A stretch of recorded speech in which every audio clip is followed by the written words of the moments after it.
मित्रों राधे राधे, जय श्री कृष्णा। कैसे हो? आशा करते हैं सभी मेरे मित्रगण हैं जो अच्छे ही होंगे। और हम तो भगवान जी से है, जो भगवान कृष्णा से है, यही प्रार्थना करते हैं जहाँ पर भी हमारे प्रिय मित्र है कुशल पूर्वक रहे, आनंद पूर्वक रहे। तो मित्रों आज हम आपके लिए लेके आए हैं कि नवरात्रा में आपको है जो ये जरूर सुनना है। इसके सुनने से आपका है जो मन है वो तृप्त होगा, आत्मा तृप्त होगी। आपको भगवान है जो भगवान जी मिलेंगे और आपको मोक्ष की प्राप्ति होती है। अगर किसी भी गलत तरीके से आपने गलत काम किया है वो आपका है जो पुण्य में बदल जाता है और आपको बहुत कुछ मिलेगा मेरे मित्रों। इतने में ही समझो आप। और ये आपको ज़रूर सुनना है। गीता जी का जो दूसरा अध्याय है हम आपके लिए लेके आए हैं। इस अध्याय को पूरा सुनना, बीच में मत छोड़ना। ये आपके बहुत ज़्यादा की ज़िंदगी में है जो काम आने वाला है। अगर मेरा वीडियो आप भूल से भी सुन लेते हो और अनदेखा करके भी सुन लेते हो तो आपको बहुत ज़्यादा फ़ायदा मिलेगा।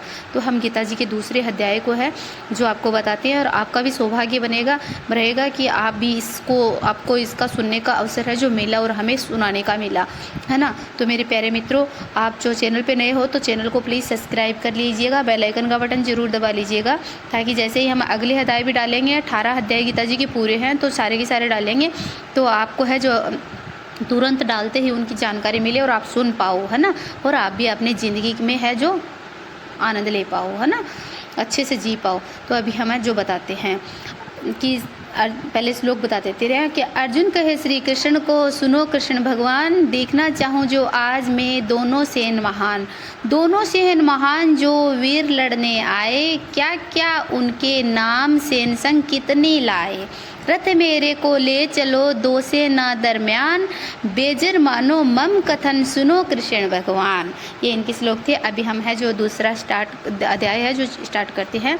संजय ने कहा कि हे धृतराष्ट्र, तब श्री कृष्ण व्याकुल चित अर्जुन से बोले कि हे अर्जुन, अनार्य के सेवन है करने से योग्य है जो अपयस कारक मोह है, और इस समय तुम्हारे मन में क्या आया? तुम कायर मत बनो, शोभा नहीं देता है।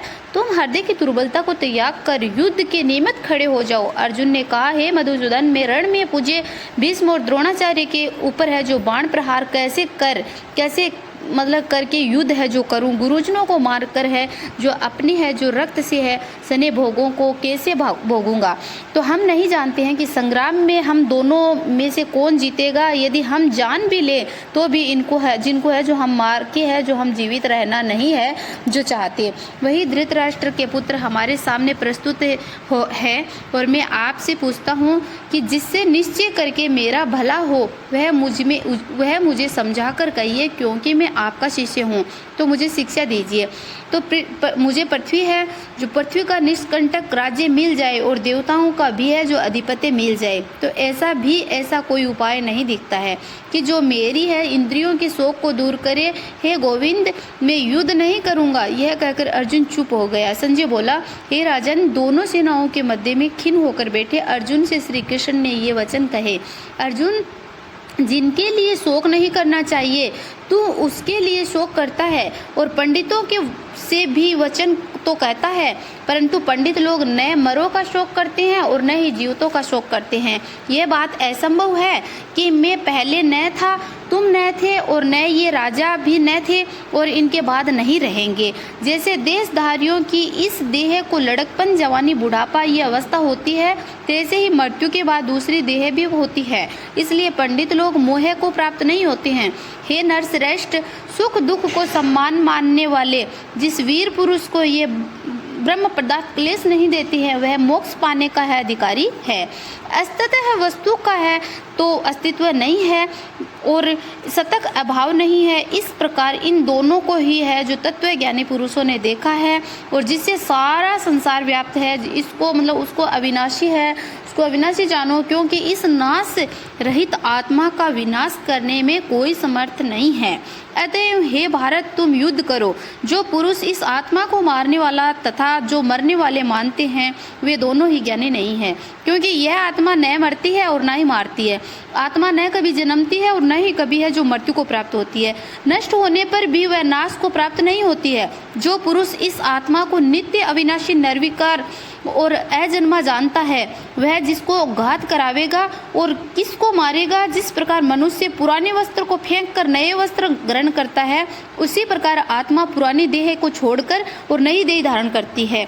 आत्मा को शस्त्र नहीं काट सकते हैं, अग्नि नहीं जला सकती है, जल भिगो नहीं सकता है। यह है अविनाशी, सर्वव्यापी, स्थिर, अंचल और सनातन। यह इंद्रियों से जानी नहीं जा सकती है, यह कल्पना से भी परे है। इसलिए ऐसा जानते हुए तुम्हें शोक करना उचित नहीं है। हे महाभाव, यदि तुम इस आत्मा को नित्य जन्म लेने और नित्य मरने वाली मानते हो तो भी तुमको शोक नहीं करना चाहिए, क्योंकि जो जन्मा है उसकी मृत्यु और जिसकी मृत्यु हुई है उसका जन्म निश्चय है। अतएव जो बात अनिवार्य है उसके लिए सोच करना व्यर्थ है। जन्म लेने से पहले क्या था और किसी को मालूम नहीं है, फिर मरने के पीछे क्या होगा कोई भी नहीं जानता है। ऐसी दशा में किसी बात का सोच करना है जो क्या तुमको उचित है। इस कारण सब प्राणियों के विषय तुमको सोच करना उचित नहीं है। अपने धर्म को भी सोचकर तुमको घबराना उचित नहीं है, क्योंकि क्षत्रिय बहु को धर्म पूर्वक युद्ध से और कुछ भला करने वाला नहीं है। हे पार्थ, बिना इच्छा किए स्वर्ग का द्वार रूप यह युद्ध तुमको स्वतः प्राप्त हुआ है। ऐसा सुअवसर भाग्यवान स्त्रियों को भी मिलता है। यदि तुम अपने धर्म के अनुसार इस संग्राम को न करोगे तो अपना धर्म और बड़ाई खो बैठोगे। सब लोग सदा तुम्हारी अपकीर्ति करेंगे और प्रतिष्ठा वाले पुरुषों के लिए अपयश का होना मृत्यु से भी बढ़कर है। ये महारथी समझेंगे कि अर्जुन डरकर संग्राम से हट गया और अब तक जो लोग तुम्हारा मान करते थे वे अपयश करने लगेंगे। शत्रु लोग तुम्हारे पराक्रम की है जो निंदा करते हुए अनेक प्रकार के दुर्वचन कहेंगे। इससे बढ़कर दुख तुमको और क्या होगा। यदि तुम युद्ध में नष्ट हो गए तो स्वर्ग का सुख भोगोगे और जीतने पर सब पृथ्वी तल पर राज्य करोगे। इसलिए युद्ध के निमित्त दृढ़ प्रतिज्ञ होकर खड़े हो जाओ और सुख दुख, लाभ हानि, जय पराजय इनको समान समझकर लड़ने के लिए तैयार हो जाओ। ऐसा करने से तुम पाप को प्राप्त नहीं होंगे। हे पार्थ, ये ज्ञान उपदेश ज्ञान योग के विषय में तुझसे है जो कहा गया है। और अब निष्काम कार्य कर्म योग के विषय में सुन। जिस ज्ञान को पाकर कर्म बंधन से तेरी मुक्ति होगी, वह कर्म योग मार्ग पर एक प्रारंभ किए बिना कर्म का नाश नहीं होता है और विघ्न पड़ने पर भी सुफल होता है। और इस कर्म का केवल प्रारंभ ही संसार के भय से छुड़ाकर पूर्ण ब्रह्म प्राप्त करवाता है।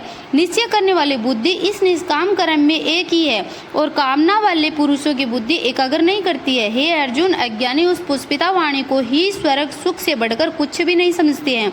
स्वर्ग सुख को ही उत्तम पुरुषार्थ समझते हैं और उनको कामनाओं से चित्त व्याकुल होने के कारण निश्चयात्मक बुद्धि मोक्ष साधन की नहीं उत्पन्न होती कारण कि उनका चित्त भोगाती में सदैव निगमन रहता है। जिन मनुष्यों का चित्त इस प्रकार मोह लिप्त है और जिनकी आसक्ति भोग विलास ऐश्वर्य में है, ऐसे पुरुषों के अंतःकरण में निश्चयात्मक बुद्धि नहीं होती है। ये अर्जुन, अनेक जलाशयों में मनुष्य का कार्य सिद्ध नहीं होता है। बड़े जलाशयों से वे सब प्रयोजन अनायास ही सिद्ध हो जाते हैं। उसी तरह संपूर्ण वेदों में कहा हुआ काम कर्मों का फल ब्रह्म में भक्ति रखने वाले मनुष्य को सहज ही है जो मैं प्राप्त होता है। तुमको केवल कर्म करना चाहिए, फल तुम्हारे अधिकार में नहीं है। तुम न तो फल की अभिलाषा से काम करो और न ही निकम्मे रहो। काम कुछ करते रहो, फल की आशा त्याग कर कार्य की सफलता को सम्मान मानकर तुम है जो योगस्थ होकर कर्म करोगे वही कर्म ज्ञान होगा। ज्ञान योग है और बस बुद्धि योग सहित कर्म से अन्य कर्म अत्यंत हीन है। इसलिए तुम बुद्धि योग का आश्रय ग्रहण करो और फल की इच्छा रखने वाले निष्कृष्ट होते हैं। निष्काम करने वाला पुरुष ईश्वर कृपा से इसी संसार से है सुकृत तथा दुष्ट कर्म करने वाले दोनों ही त्याग कर देता है। इसलिए तुम निष्काम कर्म में प्रवृत्त हो और कर्म फल को त्याग कर ही बुद्धि युक्त ज्ञानी पुरुष जन्म बंधन से हटकर मोक्ष को प्राप्त होते हैं। जब तुम्हारी बुद्धि मोह वन के बाहर निकल जाएगी तब तुम्हारा मन आगे सुनने वाली तथा हुई बातों से विकृत हो जाएगा और जिस समय वह निश्चल होकर आत्मा में स्थित स्थित होगा और तभी तुमको है तत्व ज्ञान प्राप्त होगा। अर्जुन ने पूछा, हे केशव, आत्म स्वरूप में निश्चल बुद्धि वाला किसको कहा गया है? तो उसके लक्षण क्या है? और श्री कृष्ण जी बोले, हे अर्जुन, जो महापुरुष मन की सब मनोकामना को त्याग कर देता है और अपने आत्म में ही प्रसन्न रहता है, उसको निश्चल बुद्धि वाला कहते हैं।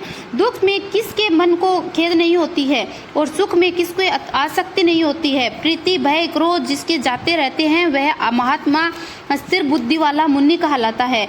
जो शुभ पदार्थ प्राप्त होने से हर्ष नहीं करता है, अशुभ से अप्रसन्न नहीं होता है, उसी को स्थिर बुद्धि जानना चाहिए। और कछुआ जैसे अपने अंगों को सिकोड़ लेता है, उसी तरह जो पुरुष अपनी इंद्रियों को विषयों से हटाता है, उसी की बुद्धि स्थिर जाननी चाहिए। निर्हारी पुरुष के विषय घट जाते हैं, परंतु विषयों में उसकी चाह बनी रहती है, पर ब्रह्मा का अनुभव होने पर चाह भी घट जाती है।